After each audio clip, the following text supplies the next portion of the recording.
Has your hard work ever been overlooked? Maybe you've been working overtime for weeks, and when promotion time came along, a less experienced coworker, who rarely, if ever, stays past clock-out time, is applauded for his great work and is rewarded with a higher, better-paying position. Or maybe a new website you've been working for weeks isn't getting the traffic you think it deserves. And other, lower-quality websites seem to be as popular as ever, despite being uglier or having worse content on it. Whatever it is, it's a terrible feeling knowing you've worked hard on something only to see others take all the credit. And if you're like most normal people, you'll probably feel angry, jealous, or even prideful in response to these unjust situations. Well, while you can't always stop this from happening, there is a way to use this situation to create powerful motivation to bounce back from it. And possibly even let you get what you deserve after all. Life is unfair, but it's more unfair when you don't handle it well. It's normal to feel upset or envious whenever you see people succeed when you've been struggling, with little to show for it. Most of the time, people end up throwing their hands up in frustration and giving up in response. What's the point if it's just gonna end up like this, they might think. Unfortunately, that's the wrong way to go about things. Transform anger, jealousy, and pride into motivational fuel rather than letting negativity tear you down. What if you instead used it to drive positive change in your life? That might sound a bit strange. But at the end of the day, certain negative emotions drive action. Of course, these are usually unhelpful actions. But there's no reason you can't channel this energy into something that improves your life instead of hurts it.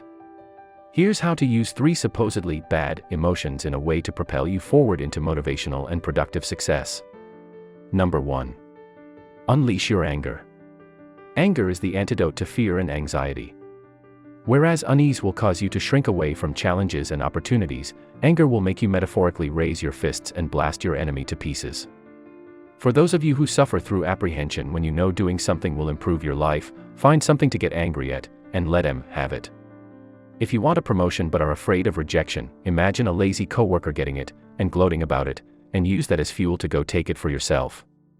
If you're afraid to promote your website, but see other lesser websites gaining traction, think to yourself, hey, that's my traffic, and then fight for your website to take the spotlight. In the right doses, anger is your friend. Learn to control it and it can become a powerful weapon. A person should set his goals as early as he can and devote all his energy and talent to getting there. With enough effort, he may achieve it. Or he may find something that is even more rewarding. But in the end, no matter what the outcome, he will know he has been alive. Number 2. Get green with envy. When you see a person with a better paying job than you, how does that make you feel? Or what about seeing someone with a nicer body than you, what about then? No need to think about it much, you and I will both feel jealousy. We want what they have. And we want it now. Problem is, this feeling usually just gets compartmentalized because we don't like this feeling. It makes us feel inadequate and uncomfortable. And most people are experts at running away from these feelings. But that'd be a waste of your envy. A much better reaction would be to look at the person you're jealous of, study their methods of success, and adapt it to your own life, but better. Nobody is successful overnight. So see if there's a way to improve on that person's method so you can do even better than they have. Number 3. Be a stubborn and prideful person. If you lack a certain stick-to-it capability that hurts your self-discipline, then pride may be what you need. I'm sure you've seen those people who refuse to give up on something because they're just too darn stubborn. Most people view this as a bad thing, but is it, really? What if you could convert that stubbornness to a more productive outcome? Well, here's what drives that stubbornness: pride. A person is stubborn because it would hurt their pride to give up otherwise. It's like admitting they aren't who they say they are if they call it quits. And I think that's nearly a superpower if applied to important goals. To make this work, you need to find something you're prideful or stubborn about. For example, maybe your family is known for its stubborn ways. Well, that'd be perfect.